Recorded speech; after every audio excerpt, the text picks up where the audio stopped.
Bitterroot Valley, Montana Territory, November 1886. The sky was the color of a bruised plum. Deep purple bled into a heavy, suffocating gray. The wind howled through the jagged peaks of the Sapphire Mountains. It was a sound like a wounded animal. The locals called this the beginning of the Great Die-Up. The old-timers spoke of it in hushed tones at the general store. Everyone knew a winter was coming. It was a winter that would break the world. It would bury the cattle. It would freeze the rivers to the bone. It was a season of death and white silence. Silas Thorne stood by his gate. He was a man built of cedar and iron. His skin was like weathered leather. His eyes had seen too much dry dirt and hard years. His gloved hands gripped the frozen wood of the fence. The wood groaned under his weight. The frost was already thick on the rails. The air tasted of iron and ice. He watched a small, strange procession. It moved slowly towards his ranch. It looked like a mirage in the shifting snow. A woman walked in the lead. She did not look like the women of Stevensville. She wore a heavy, padded coat. It was made of deep red silk. The fabric was quilted. It was worn at the cuffs. It was a garment from a world thousands of miles away. It was a relic of the East. Snow clung to the intricate embroidery of the collar. The thread was gold. The gold was tarnished by the mountain air. The boy stepped forward beside his mother. Lynn kept one hand wrapped firmly around Peony's lead rope. The boy's small hand trembled as he looked up at Silas. He was no more than 7 years old. He wore a western cap pulled low over his ears. He wore a coat that was far too large. It swallowed his small frame. He walked with a heavy, rhythmic step. He clasped both hands tightly in front of his oversized coat. Behind them came a single Jersey cow. The animal trudged through the rising drifts. The cow's ribs showed through her hide. Each bone was a sharp ridge. Her breath came in white plumes. The woman stopped 10 feet from Silas. The wind whipped her hair across her face. She did not look up at him. She looked at the frozen ground. Her face was a mask of exhausted dignity. She was a woman who had run out of choices. Her husband had been James Miller. He was a miner who had dreamed of grass and cattle. He turned to ranching before the fever took him. The fever had been fast and cruel. Her name was Lynn. To the people of Stevensville, she was simply the Chinese widow. The town whispered about her. They whispered behind their hands in the church pews. They watched her from the shadows of the saloons. The boy looked up at Silas. His eyes were too old for a child. They were eyes that had seen hunger. They were eyes that had seen death. "My mama says she will trade our milk cow for a home," the boy said. The boy swallowed hard. He was trying not to cry. He knew if they lost Peony, they would lose the last piece of his father. His voice was high. It was clear against the roaring wind. It did not falter. "She says the cow is good," the boy continued, "but the cold is better at killing than we are at living." Silas looked at the cow. He saw the animal's desperate state. He looked at the woman in the red coat. She was a splash of blood against the white snow. Since the Chinese Exclusion Act of 1882, women like Lynn had learned how little protection the law could offer. Her husband's claim was already drawing greedy eyes from town. She had no protection from the men who wanted her land. Silas rubbed his jaw. He felt the stubble crackle under his thumb. The cold was biting into his bones. "Does she know what a cow is worth?" Silas asked. "In a winter like this?" The boy looked at his mother. Lynn spoke a few soft words. The language was rhythmic. It sounded like water over smooth stones. Silas did not understand the words. He understood the tone. The boy turned back to the rancher. "She says she knows the price of a life. She says a roof is worth more than silver, especially when the White Death comes." Silas looked back at his house. It was a sturdy cabin. He had built it with his own 2 hands. The logs were hand-hewn. The chinking was tight. Smoke curled thick from the stone chimney. The smoke smelled of pine and warmth. He had lived there alone for 5 years. His wife had died in childbirth in Missouri. The silence of the house had become a heavy thing. It sat at the table during supper. It slept in the corners of the room. "The cow stays," Silas said. His voice was gruff. "You keep her, and you stay in the cabin. There is a room past the kitchen. It is small, but it is warm. You owe me nothing for either," the boy told his mother. The boy's solemn expression softened. A tiny, fragile smile appeared. Lynn bowed her head once. She never asked for charity, only a chance to survive the winter with dignity.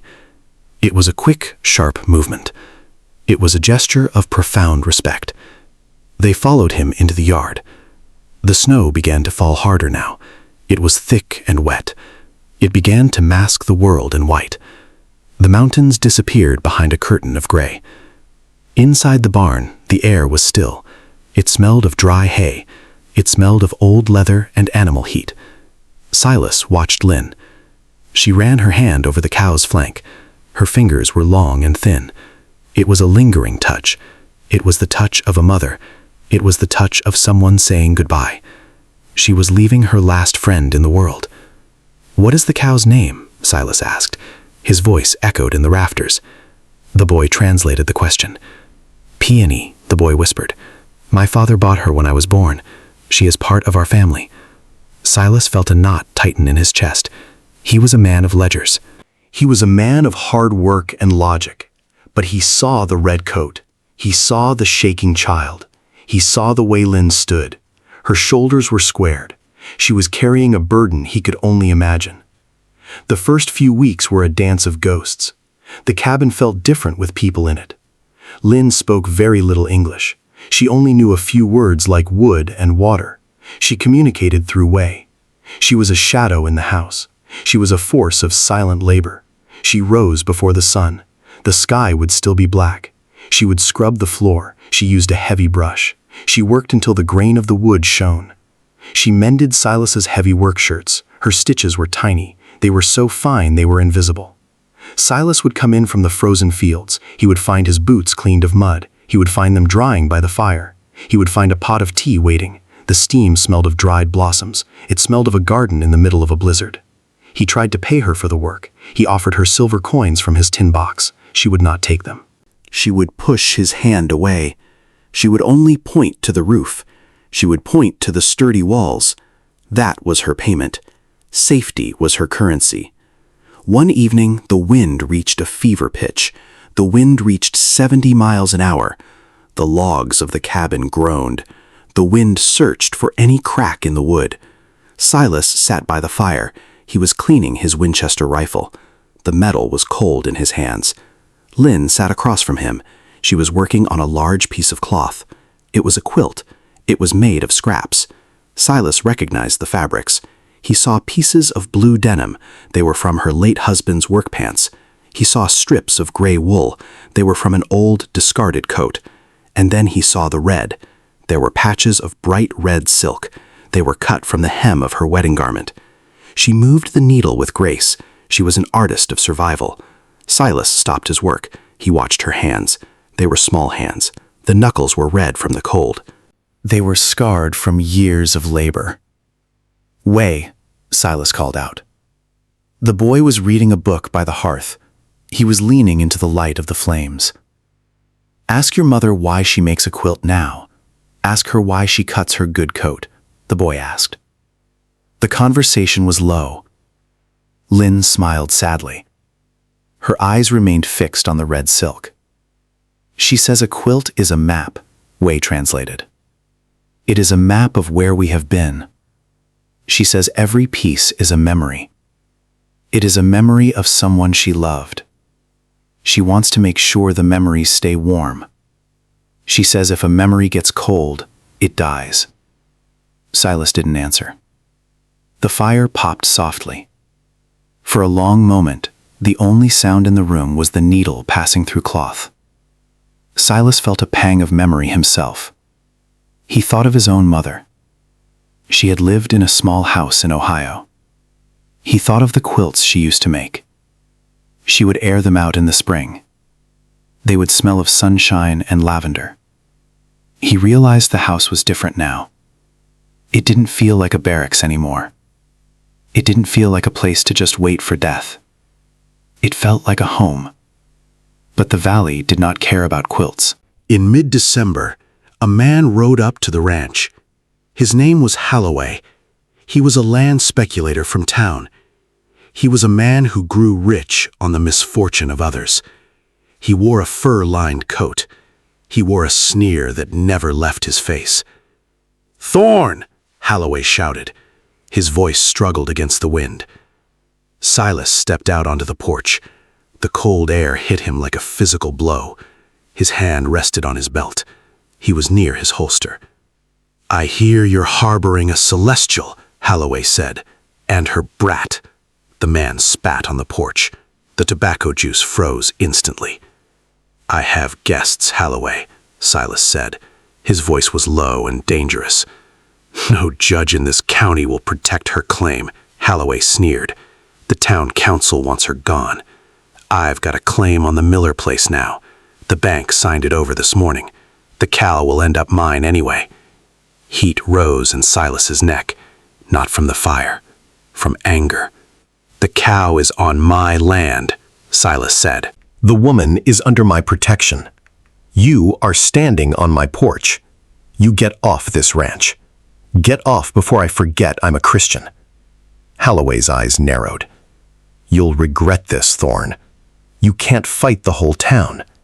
Wait until the taxes come due. Wait until the blizzard truly bites. You'll be begging me to take them off your hands." He turned his horse. The animals struggled in the deep snow. He left a trail of dark holes. They looked like wounds in the white earth. Lynn had been standing by the window. She had watched the exchange. She understood the tone of the man's voice. She had heard that tone before. She understood the threat in his eyes. That night, she cooked a meal. It was different from the usual beef stew. She had found some dried mushrooms. She had found roots in her small travel pack. The kitchen smelled of ginger. It smelled of the earth after a rain. They ate in silence. The fire crackled in the hearth. The wood popped and hissed. Silas looked away. The boy was eating slowly. "Tell your mother she doesn't need to worry. Tell her Holloway is just wind. I won't let them take Peony. I won't let them take you." Wei translated the words. His voice was trembling. Lynn reached out. She touched the boy's hair. It was a tender, protective gesture. She looked at Silas. For a moment, the language barrier vanished. The silence between them was full. It was a shared understanding. They both knew what it meant to fight. If Lynn's courage has touched your heart, tell us where you are listening from. And stay with us, because the worst part of the winter was still ahead. The winter of 1886 became a legend. It was a legend of horror and hunger. The temperature dropped. The mercury fell to 40 below zero. The air was a blade. It cut through wool. It cut through skin. The cattle in the valley began to die. They died by the thousands. They were not built for this. They huddled together in the coulees. They froze where they stood. They looked like gray boulders in the snow. Silas worked 18 hours a day. He was fighting a losing battle. He hauled hay until his back screamed. He broke ice in the troughs. He worked until his hands cracked beneath his gloves. Ice stiffened the wooden axe of the axe. Lynn did not stay inside. She did not hide from the storm. She wrapped herself in her red coat. Silas had given her a heavy wool shawl. She wrapped that over the silk. She followed him into the drifts. The snow was up to her waist. She helped him haul the frozen wood. She was stronger than she looked. She carried buckets of warm mash. She took them to the barn for Peony. She talked to the cow in her own language. The cow would low in response. One afternoon, the sky turned black. A cow in the far pasture got stuck. It was a deep drift by the fence line. It wasn't Peony. It was one of Silas's few remaining breeders. The animal was exhausted. It had given up. Silas was exhausted too. His breath came in shallow gasps. His lungs felt like they were filled with glass. He couldn't lift the animal's head. He sank to his knees in the snow. Lynn knelt beside him. She didn't have his raw muscle. She had a terrifying persistence. She was like the mountain itself. She used her shawl as a lever. She wrapped it around the cow's neck. She pushed with her whole body. Her face turned dark with the effort. She strained without making a sound. Together they strained. The cow gave a great heave. It got to its feet. They stumbled back to the barn. They were leaning on each other. They were two shadows in a white void. When they reached the warmth, Silas looked at her. He was stunned. Ice was frozen into her eyelashes. Her face was pale and numb from the cold. He took her hands. He rubbed them between his own. He tried to bring the blood back. "You're a fool," he whispered. His voice was thick with emotion. "You could have died out there. For a cow." She didn't need a translator. She reached up. She brushed a piece of ice from his beard. Her touch was light. It was like a falling leaf. She smiled at him. It was a small, brave flicker of light. By January, the world was silent. The supplies were running low. The flour barrel was nearly empty. The coffee was gone. The town was cut off. The drifts were 10 feet high. Silas spent his evenings by the fire. He worked through the numbers on a slate. The numbers did not look good. He didn't have enough hay. The hay wouldn't last until March. He looked at Peony. The Jersey cow was still standing. She was thin. She was still giving a little milk. It was enough for wheat to grow. She was the lifeblood of the house. He also knew the taxman would come. As soon as the pass cleared, the law would arrive. The Miller land was in arrears. The debt was growing. Lynn knew it too. She saw him looking at the ledgers. She saw the worry and the set of his jaw. One night, she brought him a small box. It was made of dark, polished wood. She opened it with a silver key. She kept the key on a string around her neck. Inside was a single gold coin. There was also a pair of jade earrings. The jade was the color of a deep forest. She pushed the box toward him.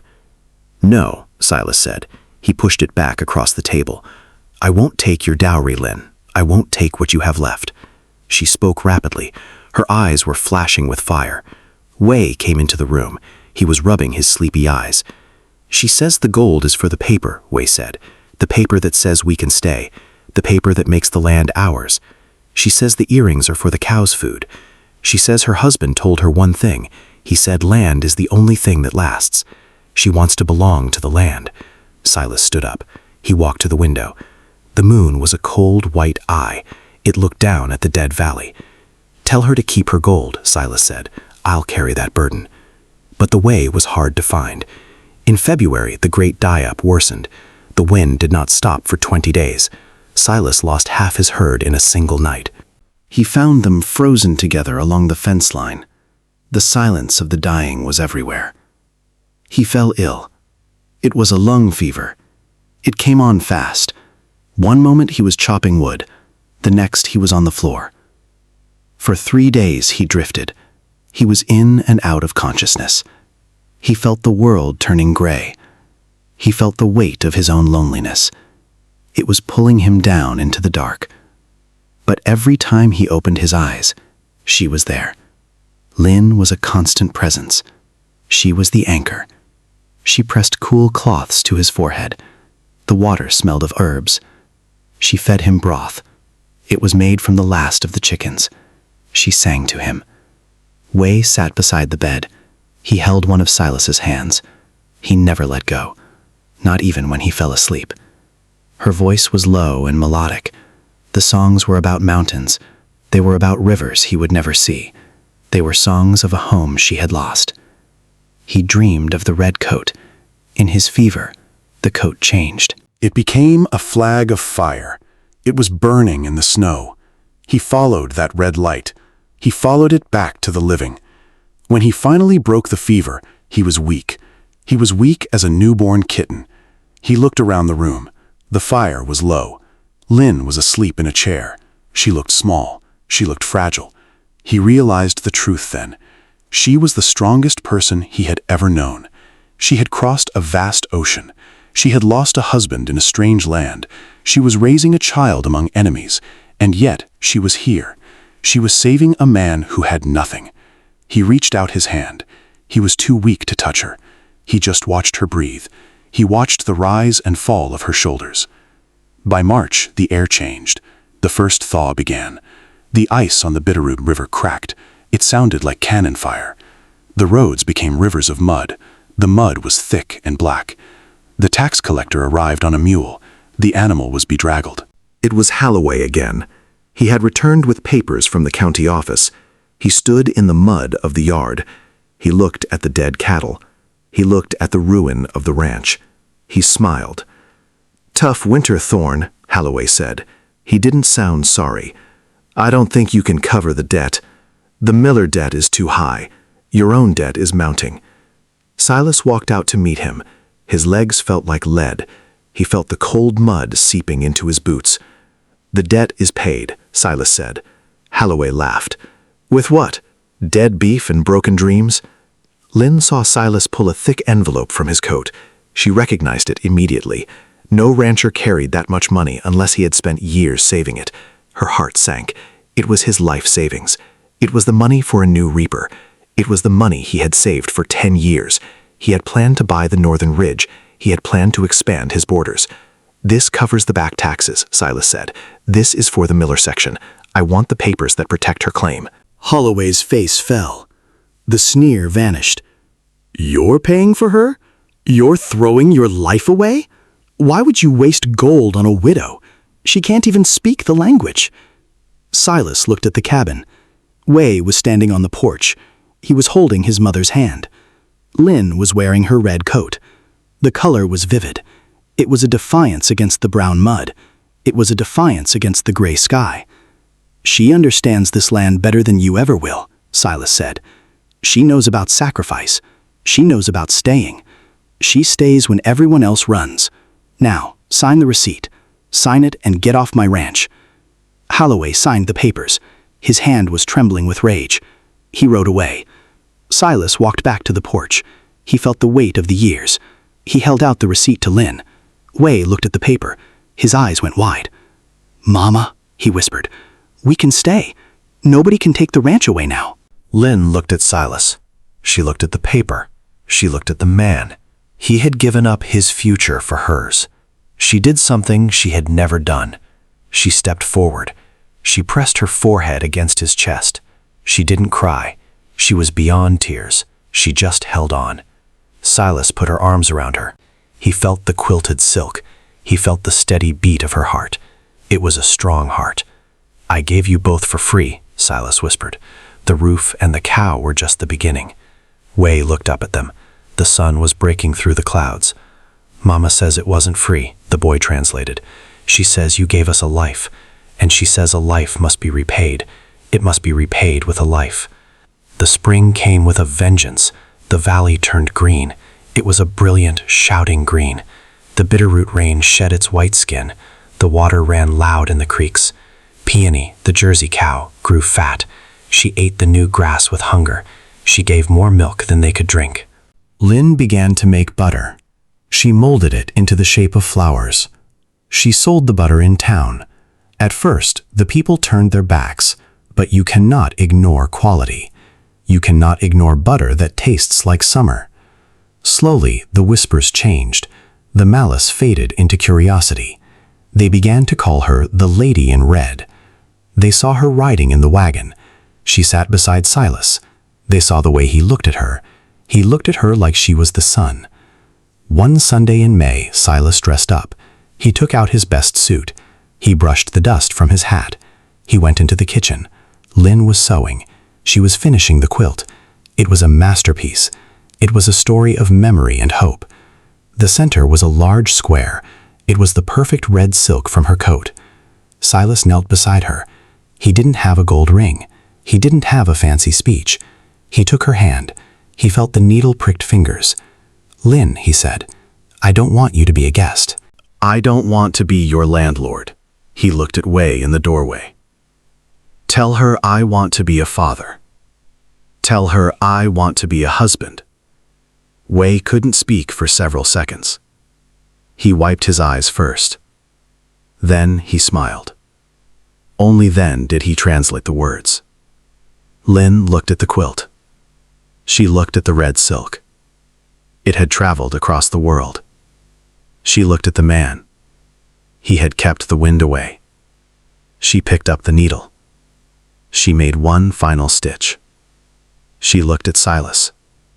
She spoke her first English word. Yes, she whispered. They were married on the porch. The sky was endlessly blue. The circuit rider said the words. Peony stood at the fence. The cow lowed softly in the sun. The house was full. The silence was gone. The great die-up of '86 became history. People told the story for years. They talked about the cattle that perished. But the old-timers told another story. They told the story of the rancher. They told the story of the widow. Years later, visitors still noticed the old red quilt. It rested quietly across the bed. Outside, Peony's daughters grazed in the spring grass. Some memories never grow cold. Neither does love. If this story warmed your heart, please like the video and subscribe for more stories of courage, family, and love from the American frontier. This historical romance is a fictional dramatization created for entertainment and inspiration. Real historical conditions inspired the setting, but the characters and personal events are fictional. AI tools may have assisted with the writing and production of this story. Until next time, keep your fire burning bright and never let a memory get cold.